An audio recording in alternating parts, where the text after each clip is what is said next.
estaba en la silla, pero tampoco, oh Dios, en aquel cuerpo fallecido. Porque la muerte no es morir, sino lo anterior al morir, lo inmediatamente anterior, cuando aún no entra en el cuerpo y está inmóvil y blanca, negra, violeta, cárdena, sentada en la más próxima silla.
José Revuelta Sánchez. José Maximiliano Revuelta Sánchez nació el 20 de noviembre de 1914 en Durango, a 2 años de haber estallado la Revolución Mexicana y por otro lado, en plena Guerra Mundial, la Gran Guerra, como se le conoció en aquellos momentos. Su padre era comerciante, José Revueltas Gutiérrez, y su madre, Romana Sánchez. El número total de hermanos fue de 12. José era el 9º. Ambos padres heredaron a sus hijos el gusto por los libros. Asimismo, los alentaron a tomar un camino diferente al de ellos. Es decir, querían unos hijos preparados intelectual y culturalmente. Fue así que a Silvestre y a Fermín los enviaron a estudiar a la Ciudad de México en el año de 1911. Y en 1917 se van a Austin, Texas.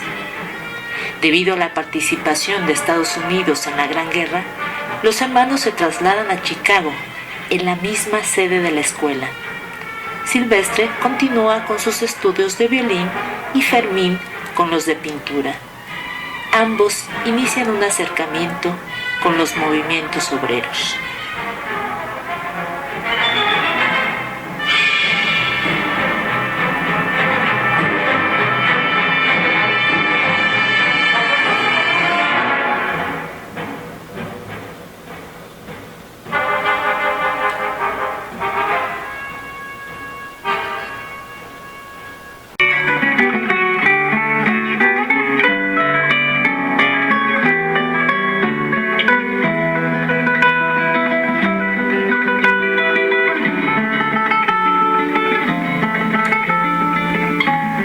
El siguiente hogar de la familia Revueltas fue en el Distrito Federal, en la colonia Roma. El padre de José continúa con sus actividades de comerciante, trasladando su tienda de abarrotes en Naranjo a la zona de la Merced. Ya instalados, José y sus hermanos asisten al colegio alemán. El padre de José muere en 1923, a consecuencia de un problema renal. Esta desgracia viene a dar un duro golpe a la familia. Fermín y Silvestre tuvieron que regresar a México. Mientras tanto, el país es gobernado por el general Álvaro Obregón. Por otro lado, José Vasconcelos impulsa el muralismo y con ello la educación de la sociedad. Por otro lado, el pintor de la familia, es decir, Fermín Revueltas, entró en contacto con Diego Rivera y trabajó con él en los muros de la Escuela Nacional Preparatoria. Sin embargo, al renunciar Vasconcelos a la SEP para promover su candidatura al gobierno de Oaxaca, ocasionó que el pintor se quedara sin empleo. Esto lo lleva a participar en el periódico El Machete, junto con David Álvaro Siqueiros y Diego Rivera.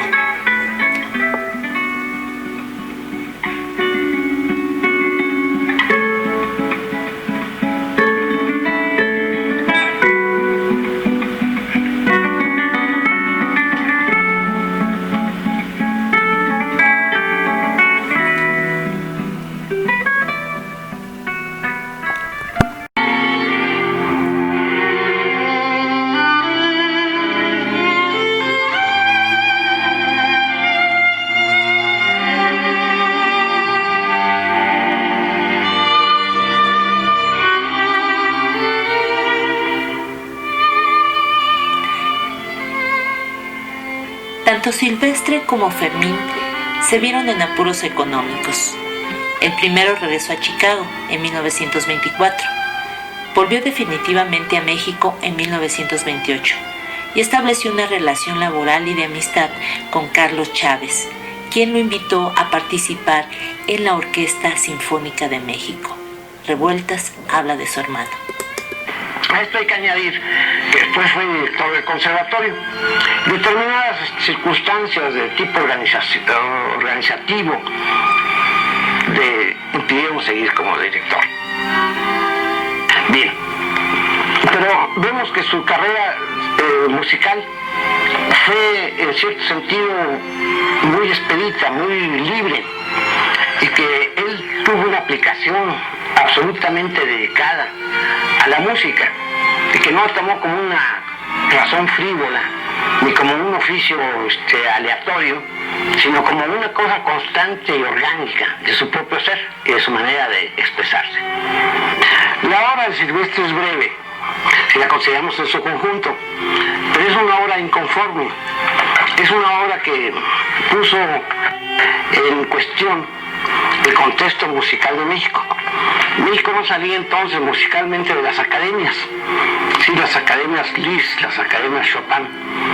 Entonces, Carlos Chávez y Silvestre vinieron a constituir una revolución musical, una revolución equivalente al 30-30 en pintura, con Fermín, mi hermano, también, en la Academia de San Carlos, y iniciaron entonces una revolución musical trayendo un nuevo concepto de la tonalidad, de la composición, de la visión del mundo que puede dar la música. De tal suerte entonces abrieron una brecha sumamente importante para el desarrollo musical de México.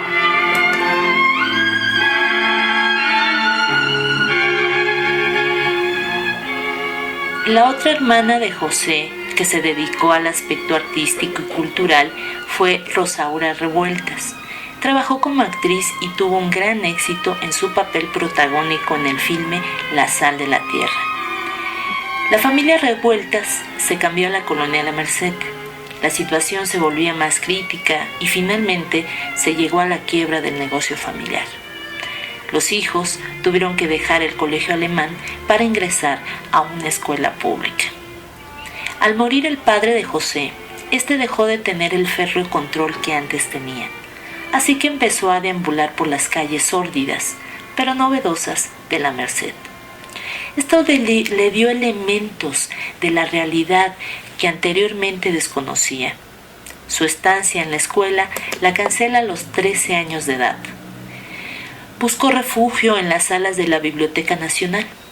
Se concentró en lecturas de autores como Dostoyevsky. También leyó la vida de los santos y la Biblia.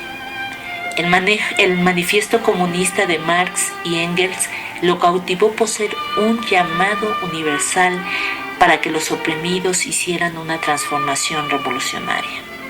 Su madre, Romana, ve en José un adolescente problemático y lo mete a trabajar en una ferretería.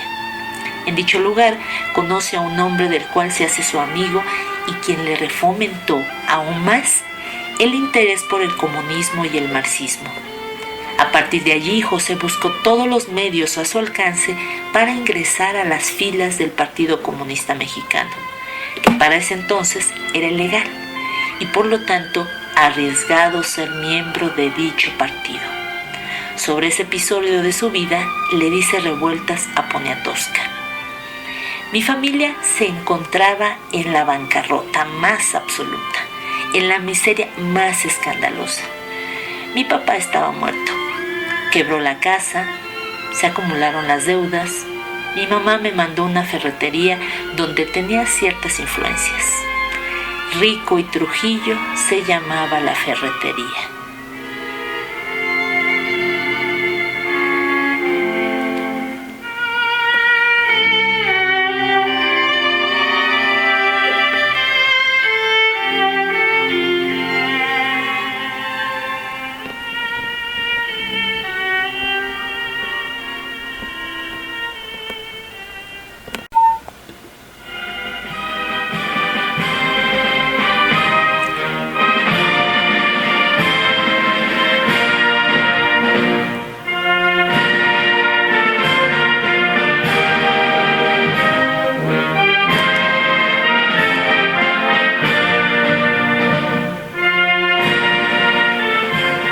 El primer encarcelamiento de varios que tendrá José Revueltas durante su vida fue debido a que el Partido Comunista hizo una bandera roja en el asta principal del Zócalo. Esto con motivo a un acto organizado por el mismo partido. Sus 15 años de edad los conmemora en la Correccional. Por cierto, en dicho lugar estuvo 6 meses. José Revueltas dice en una entrevista hecha por Ignacio Hernández lo siguiente: se trataba de izar una bandera roja en catedral, al mismo tiempo que otros compañeros hacíamos un mitin en el Monte de Piedad. Yo era el encargado de la segunda parte, mientras la bandera ondeaba en el cielo mexicano. Pues al ratito me agarraron. Después del segundo orador, yo fui el segundo preso. Cierro cita. En dicho encierro empieza a leer El Capital de Marx. Por fin, en el año de 1930, obtuvo su ingreso al anhelado Partido Comunista. Estar dentro del PCM le dio a este joven inquieto una vida llena de aventuras, pero también de peligros, ya que el partido, debido a su clandestinidad, tenía que hacer sus movimientos con sigilo. Movimientos que implicaban la organización política con los obreros y los campesinos. Fue así que en el año de 1932 lo vuelven a detener por haber participado y repartido panfletos del partido. La segunda estancia en la cárcel la pasó junto con otros camaradas en las Islas Marías. Allí estuvo 4 meses, ya que era menor de edad. Posteriormente, en 1934, vuelve a esa isla carcelaria por haber organizado, por mandato del PC, una huelga de campesinos en Nuevo Laredo. En esa ocasión estará 9 meses proscrito. En 1935 es enviado a Moscú y su papel fue ser delegado al 6º Congreso de la Internacional de Juventudes Comunistas y al 7º Congreso de la Internacional Comunista.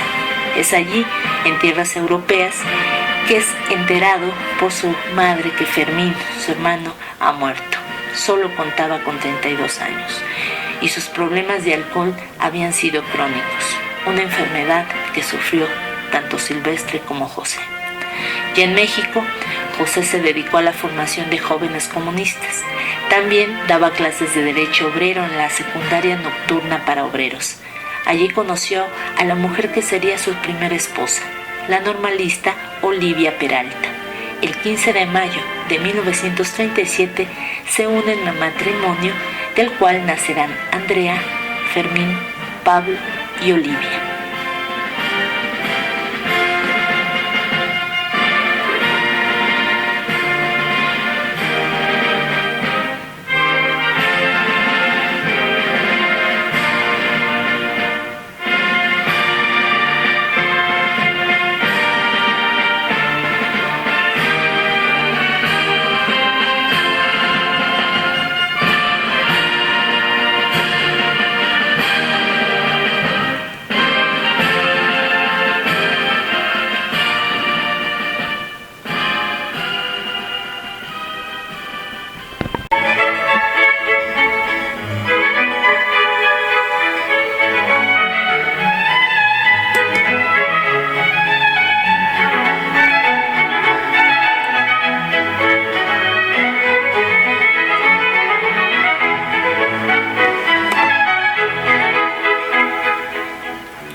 Obras literarias.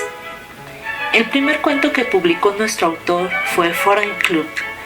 Por ese mismo año, en 1938, empezó la construcción de la novela Los muros de agua, la cual publicaría en 1941. Colaboró en periódicos tales como El Diario del Sureste de Mérida, El Popular, dirigido por Vicente Lombardo Toledano. En 1939 muere su madre y al año siguiente Silvestre. La muerte de este lo deja devastado. Cito: "Me siento despedazado, destruido, pero cuando, transcurridos unos instantes, me aproximo a contemplar el rostro de Silvestre, nunca recuerdo haberlo visto ni tan bello, ni tan puro, dulcemente quieto y en reposo, después de haber combatido por última vez, después de haber sido derrotado por última vez". En 1942 se hace cargo de la página policial de El Popular y cubre uno de los casos más difundidos entonces, el de Goyo Cárdenas, un estudiante de química que asesinaba a sus queridas y las sepultaba en el jardín de su casa. La consagración literaria llega un año más tarde. En enero de 1943 gana el concurso literario latinoamericano por su novela El luto humano, que se publica ese mismo año. Deja la página roja y escribe crónicas como Visión del Paricutín, que aparece ese año en El Popular. El 20 de febrero de 1943, a las 5 de la tarde, hizo erupción el volcán Paricutín en el pueblo del mismo nombre al cual destruyó.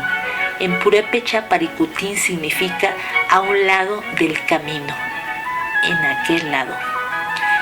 El diario de circulación nacional El Popular, que dirigía el maestro Vicente Lombardo Toledano, mandó al joven escritor de izquierda José Revueltas, de 29 años, que como periodista era un observador implacable, minucioso, conmovido, un magnífico reportero, para que hiciera un reportaje sobre la erupción del volcán Paricutín.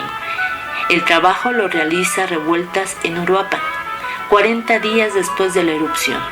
El resultado es un texto de 11 cuartillas que publica en entregas del 9 al 11 de abril en 1943, con el título Visión del Paricutín. La trama de El luto humano, lejos de seguir los cánones del realismo socialista que aplauden sus camaradas, es una muestra clara de la miseria y la superstición en la que vive inmersa la gran mayoría del pueblo mexicano. Los símbolos bíblicos de que se vale Revueltas, como el Éxodo y el diluvio, se suman al ambiente de pesimismo que permea la obra. Este estilo no es bien recibido dentro de la cúpula del Partido Comunista Mexicano. En noviembre de ese año lo expulsan. Esta es la primera ruptura en una larga lista de desencuentros y reconciliaciones que lo atormentarán toda su vida. Después de la expulsión del Partido Comunista Mexicano, José Revueltas viaja a Perú junto a un grupo de científicos como corresponsal de la revista Así, para cubrir un eclipse de sol. En 1944 funda el grupo marxista independiente El Insurgente y adapta para el cine el cuento de Jack London, El Mexicano. Ese mismo año publica Dios en la Tierra, uno de los volúmenes de cuentos más apreciados por la crítica en México. Por otro lado, la labor de guionista es fecunda. También en el ámbito del teatro incursiona. En 1947 participa junto al grupo La Linterna Mágica, que dirige Ignacio Retes, en la puesta en escena de Mozart y Salieri de Alexander Pushkin, donde conoce a María Teresa Retes. Le otorgan el premio a la mejor adaptación de cine por La Otra. En octubre de ese año se divorcia de Olivia Peralta y se casa al mes siguiente con María Teresa, con quien tiene un hijo, Román Revueltas. En junio de 1948 ingresa al Partido Popular, fundado por Vicente Lombardo Toledano, y un año más tarde es candidato a diputado federal sin obtener éxito alguno. En 1949 trabaja en los guiones La Casa Chica y Perdida. Publica Los Días Terrenales. La crítica es violenta. La trama, en la que cuestiona el dogmatismo del Partido Comunista, contrapone al militante puro con el cura rojo. El libro causa escándalo entre sus camaradas. En 1950 trabaja en 3 guiones: Rosauro Castro, Deseada y En la palma de tu mano. En lugar de calmar la furia desatada por los días terrenales, aviva la llama al poner en escena El cuadrante de la soledad, dirigida por su cuñado Ignacio Retes, con la actuación de su hermana Rosaura y la escenografía de Diego Rivera. Esta obra de teatro, en la que el drama principal es la vida de lumpen, enfurece aún más a sus camaradas a punto tal que Pablo Neruda, de paso por México y figura central del Congreso Continental Americano por la Paz, se declara decepcionado. Ante la embestida, Revueltas saca su novela de circulación y baja del escenario El cuadrante de la soledad. Reniega de sus libros y guarda silencio novelístico por 7 largos años, durante los cuales solo se ocupa de guiones para el cine. El aluvión de críticas por los días terrenales lleva a Revueltas a reflexionar sobre su papel dentro de la izquierda mexicana. Abandona el Partido Popular y pide el reingreso al Partido Comunista Mexicano. En 1956 lo admiten y publica una novela breve, En algún valle de lágrimas. La historia del viajero avaro es débil y el libro no tiene mayor repercusión. Al año siguiente repite la historia con Los motivos de Caín. Revueltas se deja llevar por estereotipos. Predomina el maniqueísmo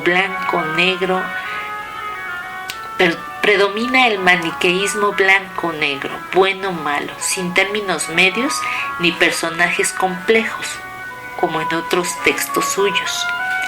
En 1958 publica el ensayo México, una democracia bárbara, en el que analiza la tradición del tapado en la sucesión presidencial y polemiza con Vicente Lombardo Toledano. Aquí las palabras de Revueltas: Lombardo nos traicionó y nos falló por oportunismo político a la mexicana. Quería actuar dentro de la realidad mexicana, entre comillas, de la misma manera que actuaban los políticos y con mucho, pero muchísimo conocimiento de lides políticas internas mexicanas. Entonces llevó al Partido Popular a una situación de partido mediatizado, aunque se llamara socialista. Cierro cita. Ese mismo año comienza a escribir Los errores.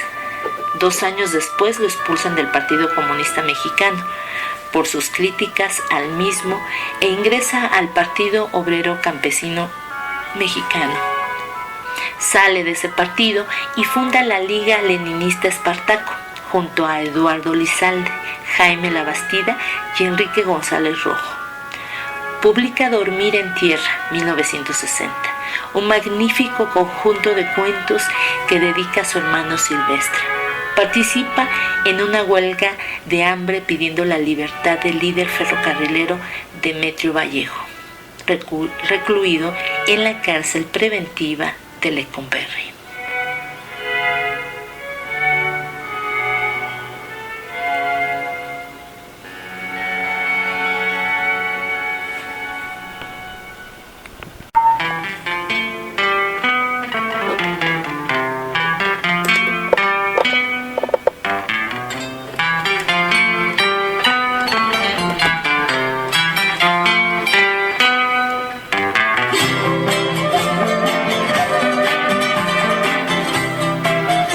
En mayo de 1961, Revueltas viaja a Cuba, invitado por el Instituto Cubano del Arte e Industrias Cinematográficos.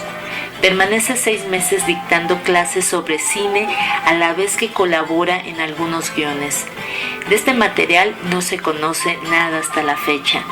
Allí conoce a Omega Güero, con quien tiene una hija, Maura Revueltas.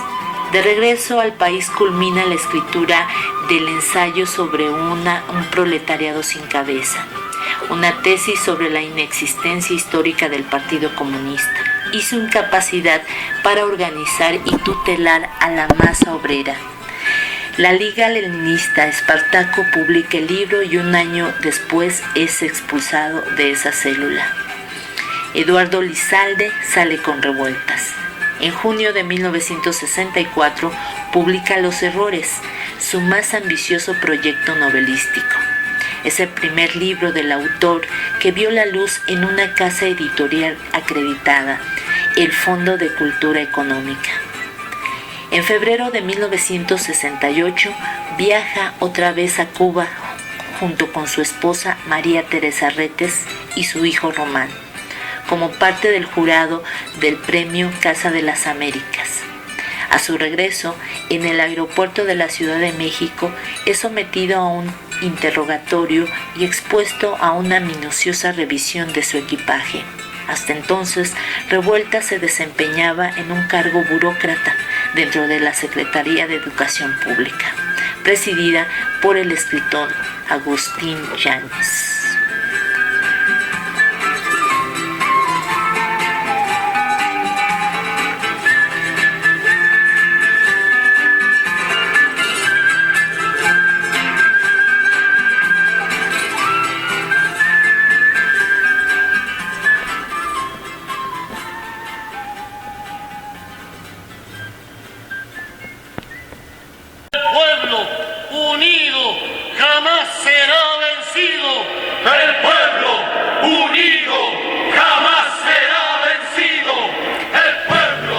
El año de 1968 es de gran agitación a nivel mundial.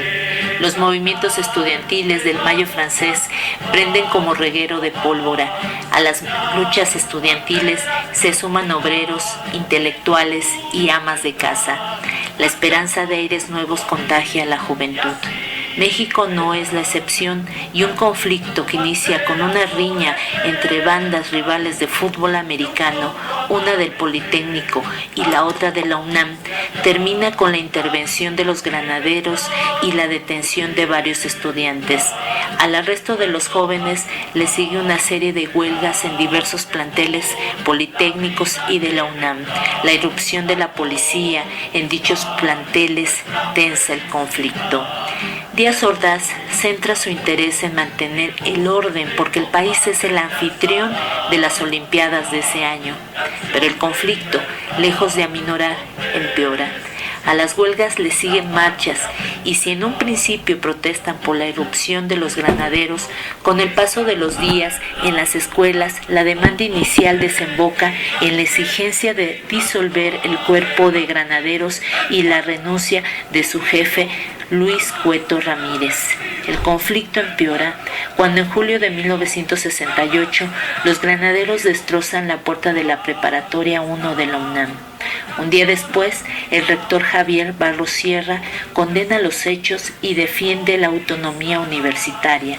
Se conforma un Consejo Nacional de Huelga, encargado de mediar entre el estudiantado y el gobierno. José Revueltas llega a la Facultad de Filosofía y Letras para unirse al movimiento. Prácticamente la facultad será su casa. La tarde del 2 de octubre de 1968 se convoca un mitin en la Plaza de las Tres Culturas, en Tlatelolco. Allí, los granaderos cercan a los manifestantes y se produce una masacre. Los que quedan vivos desaparecen en los camiones del ejército, otros logran escapar. Los medios de comunicación ocultan la información y los padres peregrinan por comisarías y cuarteles sin obtener respuesta. Los días que siguen son de total tensión para los que de una o de otra manera apoyaron al movimiento. Revueltas se oculta donde puede, hasta que la mañana del 16 de noviembre lo detienen en su casa, junto a su esposa María Teresa y su hijo Román.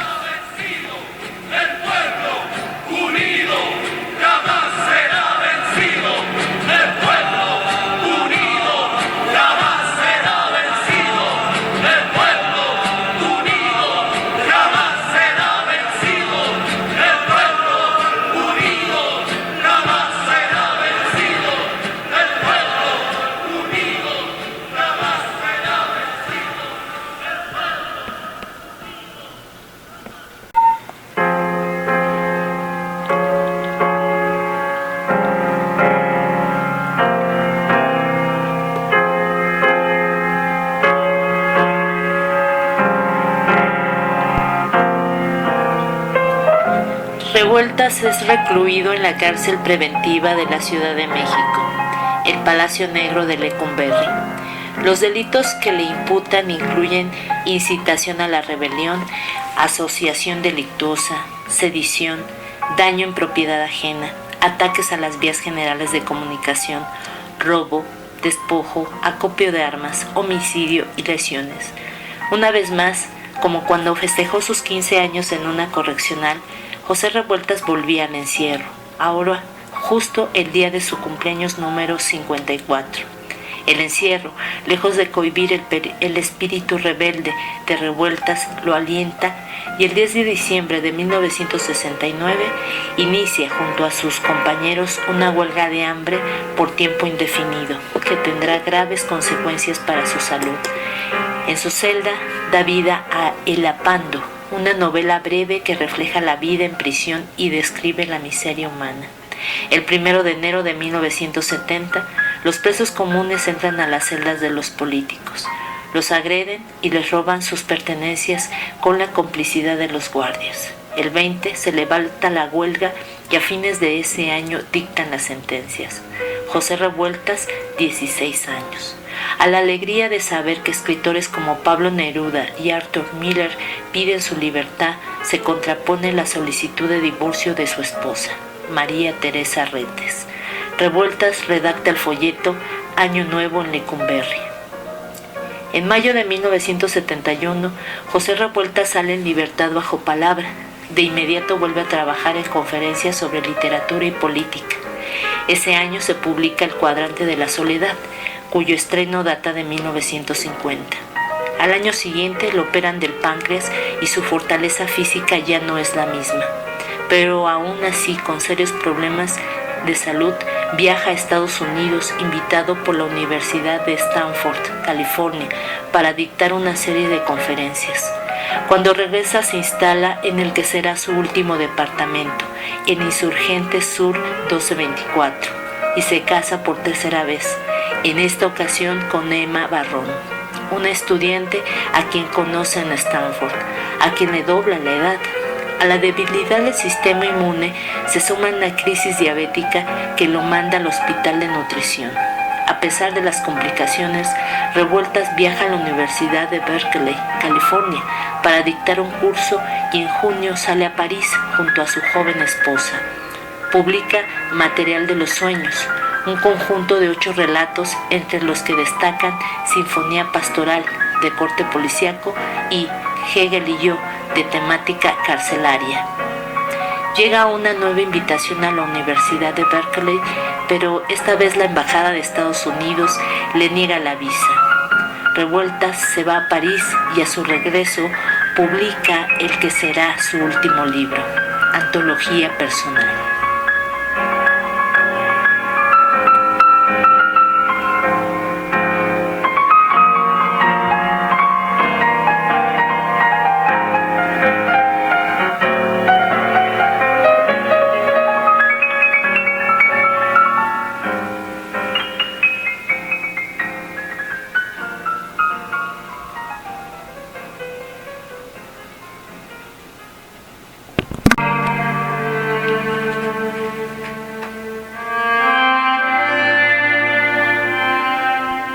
Un mes después de haber asistido al traslado de los restos de su hermano Silvestre a la Rotonda de los Hombres Ilustres, su salud empeora. Lo llevan nuevamente al hospital de nutrición, donde fallece la madrugada del 14 de abril de 1976 de un paro cardíaco. Aún no había cumplido los 62 años. Sus restos son sepultados en el Panteón Francés de la Piedad y el funeral se transforma en un mitin porque el joven Martín Dosal enfrenta a Víctor Bravo, secretario de Educación del gobierno de Luis Echeverría Álvarez. Los gritos aumentan: ¡Viva Revueltas! ¡Muera el gobierno! Hay que despedirlo como a un revolucionario. Algunos piden respeto a la familia, pero otros empiezan a cantar la Internacional. Así es como abandona sus días terrenales José Revueltas, tal como los había vivido, en medio de la euforia y la polémica.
trabajo como el que más. No recuerdo ahora, pero todos lo sabemos, la cantidad de veces que José Revueltas estuvo en la cárcel, siendo una criatura antes de que yo lo conociera, un menor. Ya Revueltas había estado en prisión. Conoció todas las prisiones, las que existen ahora, las que ya han sido derrumbadas, como la cárcel de Belén, o la que pronto dicen que van a derrumbar en lo que estuvimos últimamente, Lecumberri. Estuvo en las Islas Marías, en todas partes, y siempre reprimido por sus luchas, por sus ideas, mantenidas con esa serenidad, con esa pasión, con esa dignidad que no se doblegó jamás. Es mi hermano, el más hermoso de mis hermanos, y perdónenme que no pueda decir más.